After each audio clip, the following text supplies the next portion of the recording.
a série sobre o Natal. Falamos sobre poemas e canções que falavam sobre a vinda do reino, do rei.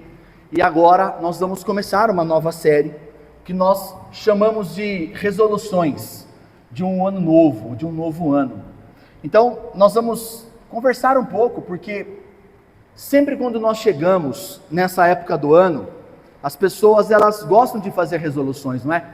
Esse ano eu vou emagrecer, esse ano eu vou conseguir engordar, esse ano meu cabelo vai crescer, em nome de Jesus. Esse ano eu vou fazer tal coisa. A gente promete, não é assim? Quando chega na Páscoa, a gente já nem lembra mais o que a gente falou que a gente ia fazer. É ou não é verdade? Então, nós vamos entender e compreender o porquê muitas vezes nós queremos fazer tantas coisas e nós não conseguimos fazer. Nós vamos olhar para o texto bíblico e aprender com aquilo que o Senhor fez nos dias de Neemias. Então, abra comigo aí Neemias, capítulo 1, verso 1, a palavra do Senhor, ela diz assim: Palavras de Neemias, filho de Acalias, no mês de Quisleu, no 20º ano, quando eu estava na cidadela de Suzã. Veio Anani, um dos meus irmãos, com alguns homens de Judá. Então, lhes perguntei a respeito dos judeus que escaparam e que sobreviveram ao exílio, a respeito de Jerusalém. Eles me responderam: os restantes, os que sobreviveram ao exílio, se encontram lá na província e estão em grande miséria e humilhação. As muralhas de Jerusalém continuam em ruínas, os portões foram destruídos pelo fogo. Quando eu ouvi essas palavras, eu me sentei, chorei e lamentei por alguns dias. Fiquei jejuando e orando diante do Deus dos céus, e eu disse: Ah, Senhor Deus dos céus, Deus grande e temível, que guardas a aliança e a misericórdia para com aqueles que te amam e guardam os teus mandamentos. Estejam atentos os teus ouvidos e os teus olhos abertos, para que atendas à oração do teu servo, que hoje faço diante de ti, dia e noite, pelos filhos de Israel, teus servos. Faço confissão dos pecados dos filhos de Israel, os quais temos cometido contra ti.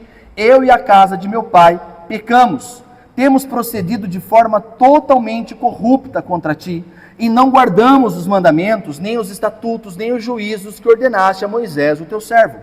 Lembra-te, Senhor, da palavra que ordenaste a Moisés, teu servo, dizendo: se vocês forem fiéis, eu os espalharei entre os povos, mas se vocês se converterem a mim e guardar os meus mandamentos e os cumprirem, então, ainda que os seus desterrados estejam nos lugares mais distantes da terra, de lá os ajuntarei e os trarei para o lugar que escolhi para fazer habitar o meu nome. Esses ainda são teus servos e o teu povo que resgataste com o teu grande poder e com a tua mão poderosa. Ah, Senhor, estejam atentos os teus ouvidos à oração do teu servo e à oração dos teus servos, que se agradam de temer o teu nome, e faze com o teu servo seja bem sucedido hoje, e encontre misericórdia diante desse homem. Nesse tempo, eu era copeiro do rei. Amém? Curva a tua cabeça mais uma vez, vamos orar ao Senhor. Pai, em nome de Jesus, eu quero te agradecer, ó Deus, por essa noite, te agradecer, Pai, por esta palavra. Nós estamos, ó Deus, diante das tuas santas escrituras, Pai. Nós curvamos o nosso coração diante do Senhor, da tua soberania, e pedimos, ó Deus, que o Senhor fale conosco, Pai. Que o Senhor rompa, ó Deus, as barreiras dos nossos ouvidos, do nosso coração, e que apesar de mim, ó Deus, os meus irmãos possam ouvir a tua voz, possam, ó Pai, ser ministrados pela tua palavra, ó Deus. É o que nós te pedimos nessa noite, em nome do Senhor Jesus. Amém. Amém. Meus irmãos, é interessante nós pensarmos sobre resoluções de um novo ano, olhando para esse texto que você acabou de ler comigo. Eu creio que a maioria dos irmãos aqui já conhece a história, mas talvez alguns não a conheçam. Então nós estamos falando mais ou menos por volta de 445 anos antes de Cristo. Ou seja, nós estamos então no século V antes do Senhor Jesus, durante o reinado de Artaxerxes I. E o exílio do qual Neemias está participando, está falando aqui, ou o texto que nós lemos na liturgia, esse exílio, ele aconteceu em 586 a.C. E no ano de 539, mais ou menos, o rei Ciro havia dado um decreto, dizendo que quem quisesse voltar do exílio para Jerusalém, para reconstruir a cidade, estava autorizado a voltar. Nós sabemos que alguns voltaram, outros não. Às quartas-feiras, para quem tem participado conosco aqui, quando nós lemos a história de Mordecai e de Esther, nós estamos vendo um tio e uma sobrinha que estão morando na cidadela de Suzã, ou seja, está lá no lugar onde houve o exílio. Eles não voltaram para Jerusalém, e está tudo bem. E o texto de Neemias, então, ele começa com uma pergunta. Quando Neemias recebe em Suzã Anani e alguns dos seus irmãos, e ele pergunta: como está Jerusalém? Como está o povo de Jerusalém? Olha que interessante isso daqui. Já havia se passado mais ou menos 93 a 94 anos do decreto de Ciro e do retorno de alguns judeus para Jerusalém. Irmãos, nós estamos falando em média de 90 anos. E nada havia acontecido ainda. Jerusalém continuava arruinada, o templo destruído, os muros caídos, e as coisas continuavam em ruínas na cidade de Jerusalém. O povo está vivendo as consequências da infidelidade da aliança. E eles precisam agora, então, serem chacoalhados pela palavra do Senhor. Então, é interessante para nós, eu e você, já no primeiro domingo, no segundo domingo de janeiro, olharmos então para esse texto e olharmos também para as nossas vidas. E começarmos a entender que o exílio que Israel estava passando era fruto da desobediência. A destruição e o exílio era fruto de corações que não se arrependiam. E se arrepender não é fazer a oração que nós fazemos agora há pouco. Isso faz parte. Mas um dos princípios espirituais do arrependimento é eu confessar ao Senhor o meu pecado e eu abandonar o meu pecado. Mas Caio, eu estou lutando e não consigo. Então está tudo bem. Se você confessa e você luta, e aí você tropeça, você confessa e você luta, não é disso que nós estamos vendo aqui. O que nós estamos vendo aqui era um povo que depois de 100 anos quase, continuava vivendo uma vida miserável, de humilhação e de opróbrio, e eles achavam que tudo estava normal. É disso que nós vamos falar. É desse tipo de desobediência do meu coração e do teu coração que nós precisamos conversar. Então o povo vivia numa acomodação espiritual.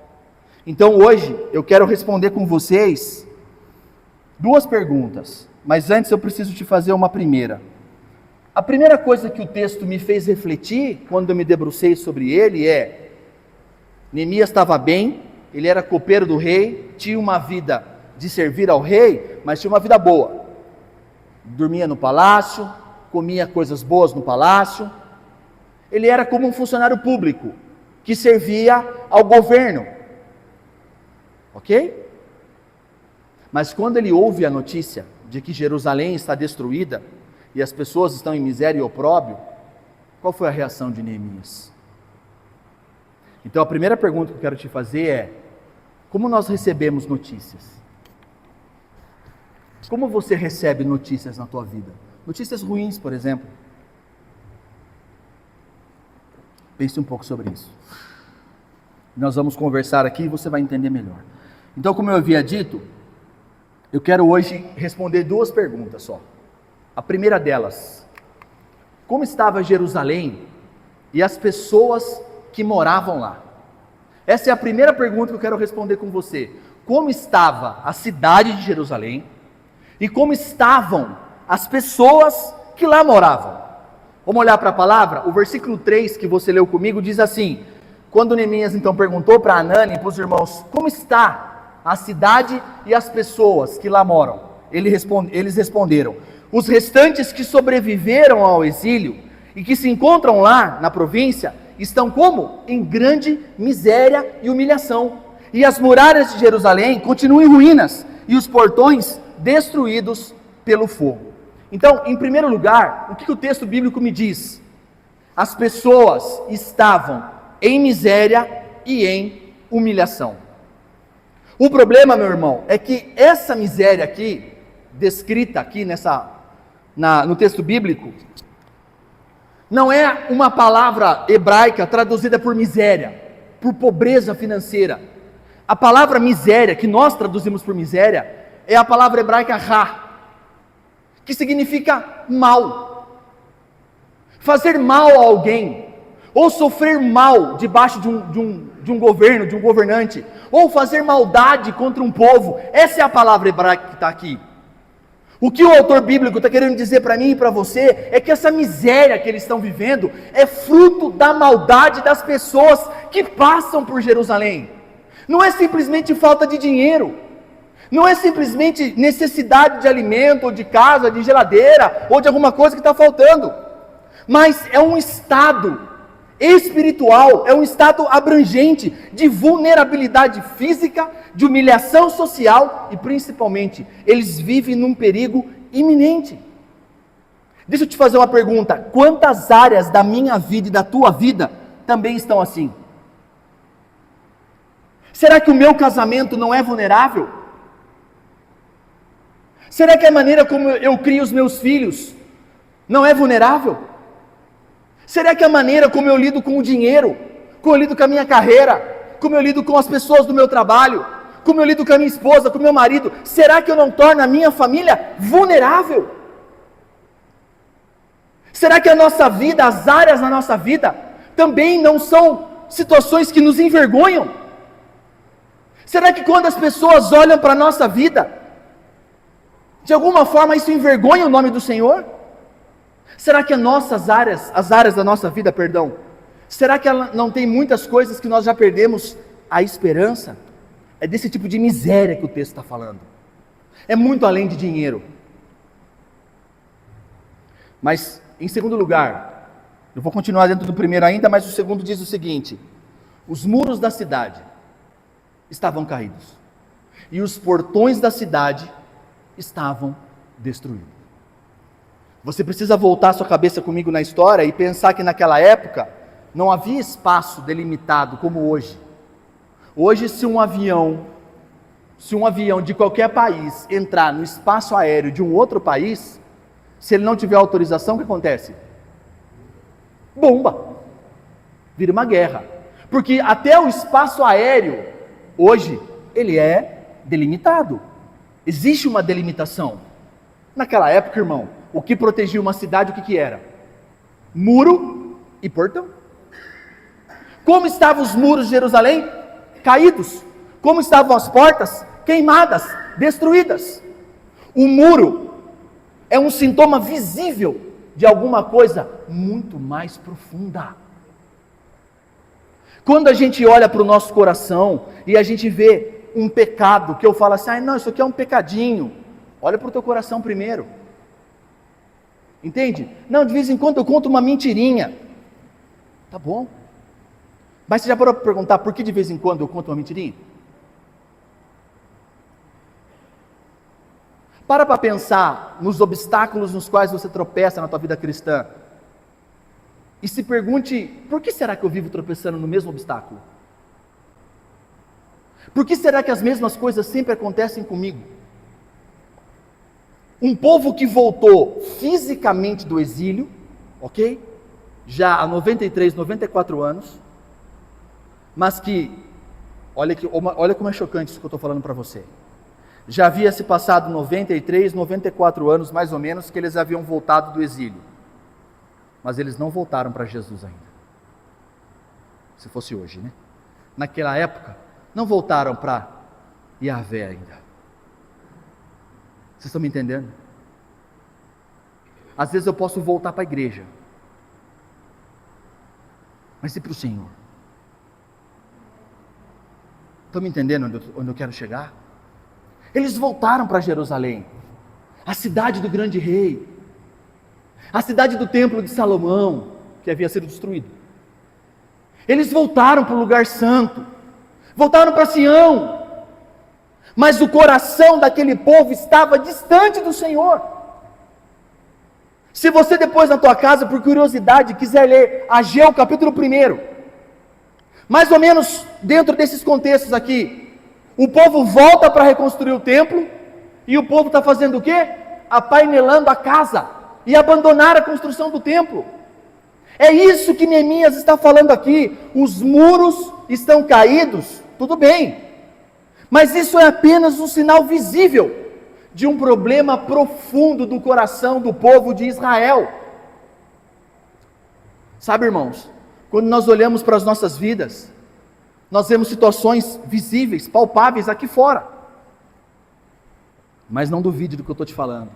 A maioria das situações que nós vivemos na nossa vida começa no nosso coração, na maneira como nós lidamos com as coisas, como nós lidamos com as pessoas. Mas foi injustiça, fizeram isso daqui contra mim. Será que fisicamente eu estou, mas espiritualmente eu não estou? Eles estavam em Jerusalém, mas o coração deles talvez permanecesse lá na Babilônia, nos deuses da Babilônia. E a miséria que eles viviam era consequência de uma cidade que não tinha defesa, não tinha muralha, não tinha portão. Qualquer bando que passasse, invadia a cidade e roubava tudo. É óbvio que eles seriam miseráveis. É óbvio que eles seriam miseráveis.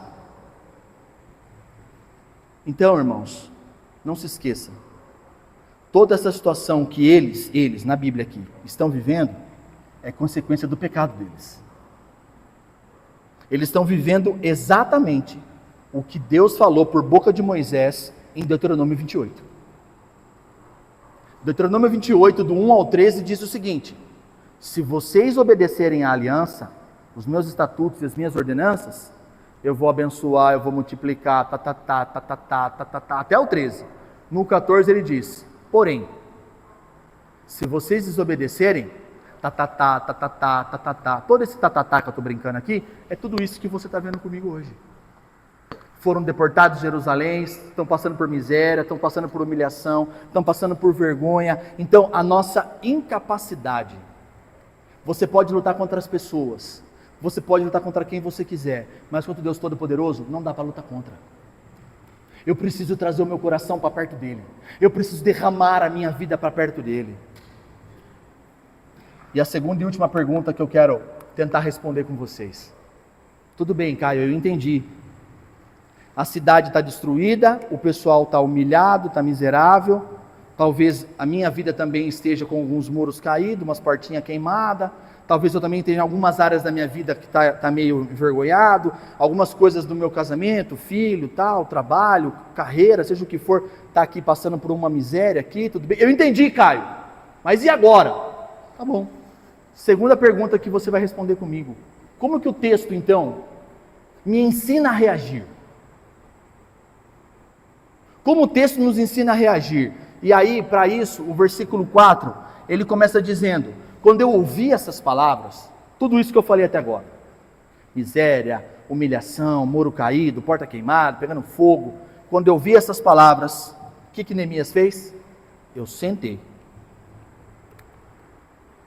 Pronto. Eu sentei. Talvez quando você viu que eu ia falar sobre resolução, você já deu um pulo aí e falou: não, hoje o Caio vai pregar sobre, eu vou trabalhar mais, como que é a frase dos coaches aí fora? Trabalha enquanto eles dormem. Como que mais? Tem essas frases todas aí, né? Não, é o contrário. A primeira coisa que Neemias fez não foi fazer o dobro que os outros fazem. Trabalha enquanto eles dormem, estuda enquanto eles estão jogando videogame. Se depender disso eu estou lascado, irmão. Faz isso, esquece. A primeira coisa que Neemias fez, qual foi? Sentei. Sentei, chorei e lamentei. Por quantos? Alguns dias. Olha que interessante isso. A primeira coisa que você precisa fazer nesse ano novo é: eu preciso aprender a lamentar. Mas uma pessoa que acredita em confissão positiva, sabe confissão positiva? Olha, você não pode falar que você está doente. O cara está morrendo de dor de cabeça, mas ele não pode falar que está com dor de cabeça, porque se ele falar, atrai. Já ouviu pessoas assim? Pior que tem crente assim, né? Irmão, minha palavra não tem poder nenhum. A única palavra que tem poder É essa aqui. A minha não tem. Esquece. Então, a pessoa que ela tem esse negócio de que não, olha, não conta para as pessoas, senão vai gorar, olho gordo. Ah, meu irmão, pelo amor de Deus, vai. 2026, vamos, né? Essa pessoa nunca vai reconhecer que ela precisa lamentar. Mas sabe, irmãos, a Bíblia hebraica, quando eu chamar a Bíblia hebraica, você se lembra de Gênesis a Malaquias. A Bíblia hebraica, ela está cheia de palavras que nos levam a lamentar, cinza na cabeça, roupa de pano de saco, luto, tempo de chorar, tempo de se retirar do deserto para orar. Tem ou não tem? Mesmo no Novo Testamento, quantas vezes você viu o Senhor Jesus multiplicava pão e peixe, aquele alvoroço todo mundo, eu vou seguir Jesus. O que ele fazia? Atravessava o mar sozinho e ficava sozinho orando. É necessário um tempo.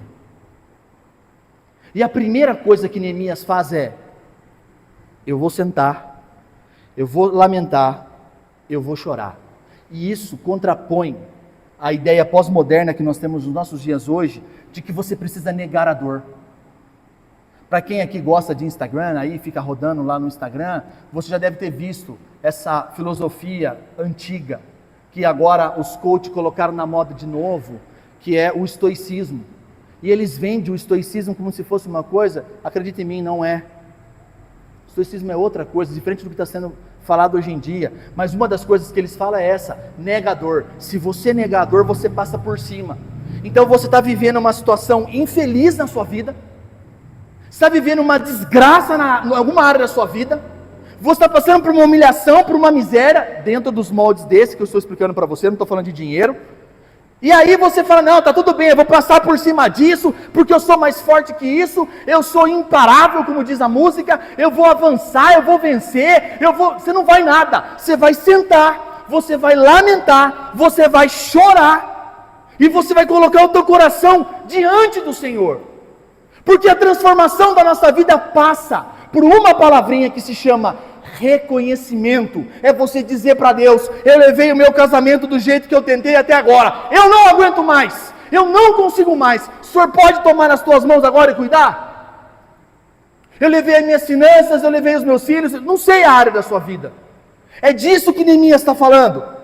Existe um período para parar, chorar e colocar diante do Senhor. E a pergunta que eu te faço é: por que Neemias chorou? Não foi de dó, porque Neemias sabia, porque daqui a pouco nós vamos ver, antes de terminar aqui, a oração dele. E a oração dele qual é? Pedindo perdão. Ele sabia que o povo estava naquela situação por terem pecado contra Yahvé.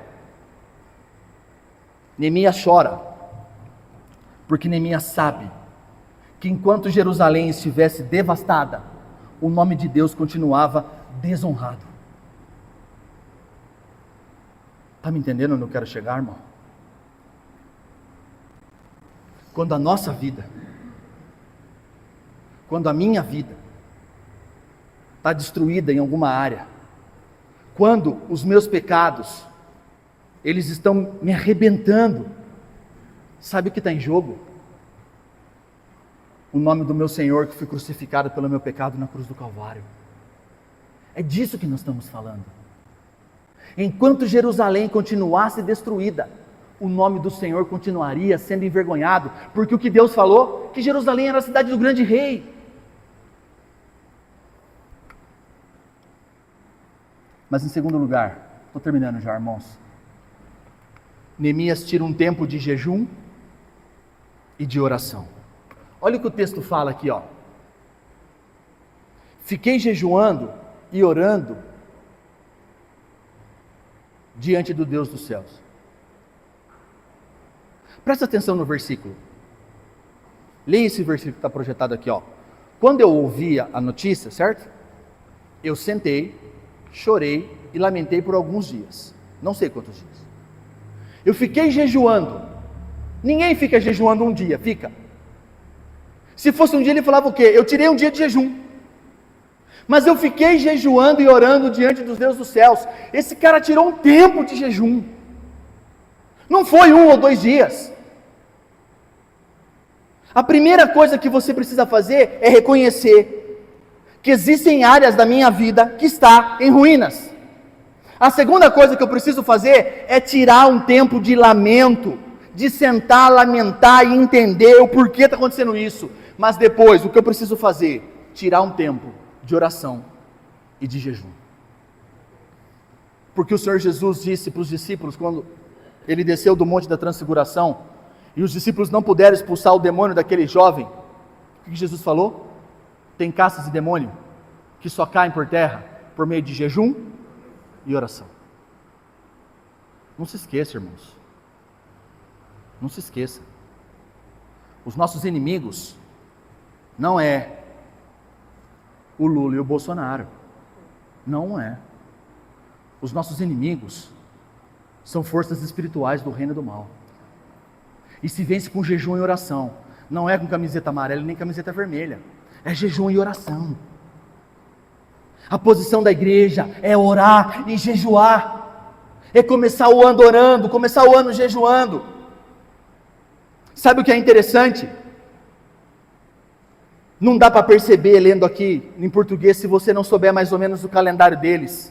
Mas embora o versículo fale por alguns dias ali, o capítulo 1 está falando que era o mês de Quisleu, mas depois quando você lê o capítulo 2, você vai ver que ele vai falar com o rei, para pedir liberação para ir para Jerusalém, no mês de Nisan. Ou seja, esse cara ficou mais ou menos uns 2 meses orando, e jejuando.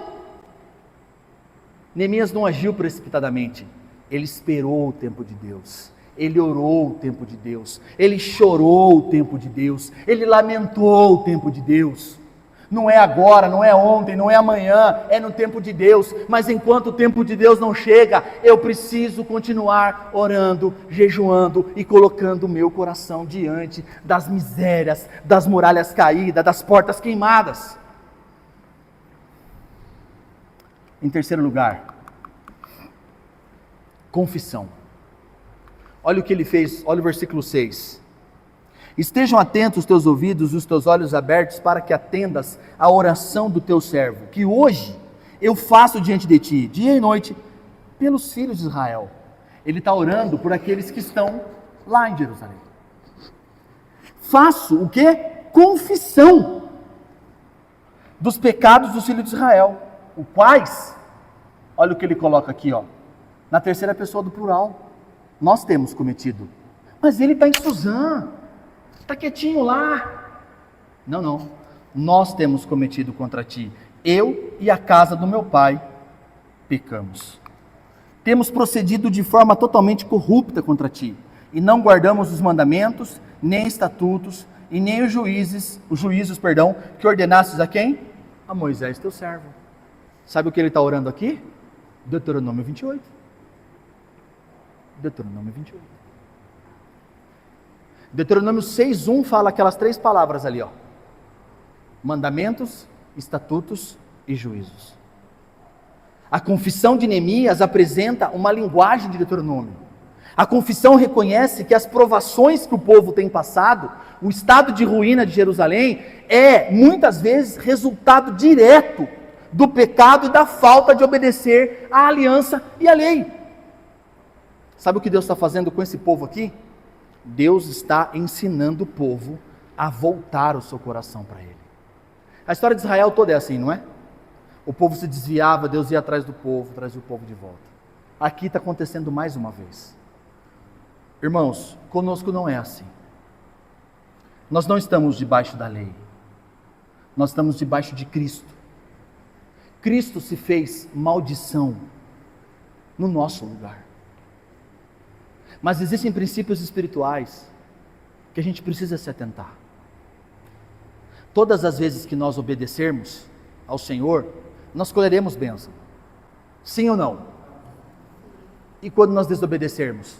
O contrário também é verdade. É que a gente não gosta de falar. A gente prefere se esconder. Mas é uma realidade, irmãos. Então, senta, lamenta, chora, jejua, ora, confessa. Estão me entendendo? E em quarto e último lugar, Tudo começa com a obediência a Deus e a sua palavra. E eu queria fazer mais uma pergunta para você. Para mim e para você. O quanto eu estou disposto a obedecer a palavra do Senhor nesse ano?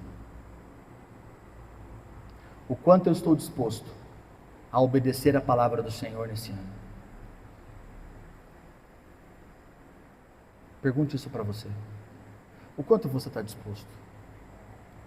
Neemias ora de novo dizendo: lembra, Senhor, lembra da palavra que o Senhor ordenou a Moisés, teu servo, dizendo: se vocês forem fiéis, eu espalharei vocês entre os povos. Não era o que eles estavam vivendo? Espalhados na Babilônia? Mas se vocês se converterem a mim, e guardar os meus mandamentos, e cumprir os meus mandamentos, então ainda que os seus desterrados estejam nos lugares mais distantes, lá em Suzã, eu os ajuntarei, e os trarei para o lugar que escolhi para fazer habitar o meu nome. Sabe o que eu me lembrei aqui? De quando Jesus, na última semana, Semana Santa, ele sobe no monte de Jerusalém, e ele olha Jerusalém, e ele fala o quê? Ó Jerusalém, quantas vezes eu quis te colocar debaixo das asas, como uma galinha coloca os seus pintinhos. E o texto fala que Jesus lamentou por olhar Jerusalém. 435 anos depois desse, meu Deus do céu, desse texto aqui. Difícil, né? Neemias se lembra da aliança, e se lembra da promessa, e sabe o que Neemias faz? Neemias lembra ao Senhor, é o verbo que está aqui, ó. Versículo 8 é o verbo lá, ó. Lembra-te do que o Senhor ordenou para Moisés. A oração de Neemias era pedindo a Deus, para Deus se lembrar de que Deus havia prometido, que se o povo sentasse, lamentasse, chorasse, jejuasse, orasse, confessasse e voltasse seu coração para o Senhor, o que o Senhor iria fazer? O Senhor iria trazer o povo de volta, iria restaurar Jerusalém, iria restaurar o opróbrio, a miséria daquele povo. Deus permite que a gente enfrente dificuldades, irmãos, para que a gente aprenda a colocar o nosso coração diante dele. Desculpa a minha sinceridade já no primeiro culto que nós estamos juntos do ano. Mas Deus permite que a gente passe por muita coisa difícil para o nosso coração ir até Ele. Falem a verdade para mim. Quando tudo está bem, às vezes a gente até acha que não precisa muito do Senhor. Mas quando o chicote aperta, o que a gente faz? A gente corre para o Senhor. E Deus nos permite passar por situações assim. E eu termino com 3 perguntas finais para nós. A primeira delas: com quais ruínas, e eu quero que você leia isso aqui com o teu coração quebrantado, em nome do Senhor Jesus. Com quais ruínas da sua vida, faltou da sua vida ali, ó. Com quais ruínas da sua vida você já se acostumou? Entende a pergunta? Qual situação da tua vida que já está há tanto tempo ruim, que não muda, que você já se acostumou? Temos situações assim ou não temos? Porque fala a verdade, depois de quase 100 anos, e o povo está lá assim, se acostumaram. Será que tem situações na minha vida, ou na tua vida, que nós nos acostumamos? Que o Senhor tenha misericórdia de nós. A segunda pergunta: que situações já não fazem você chorar mais? Já sofreu tanto por essa situação, por uma pessoa, ou por uma área da tua vida, que, sabe aquelas coisas? Calejou, já não sinto mais. Amor, traz água, traz água. Calejou, eu não aguento mais chorar. Em último lugar, o que você chama de vida normal na tua vida, mas Deus chama de ruína? O que para você é normal, mas você sabe que diante do Senhor isso é uma ruína? O Senhor quer restaurar as nossas ruínas, amém? Faço votos, irmãos, que você possa ouvir a voz do Senhor que você possa sentar, lamentar, chorar, jejuar, orar, levar seu coração para Ele e deixar Deus trabalhar na tua vida. Amém? Vamos cantar ao Senhor. Se você puder, fique em pé.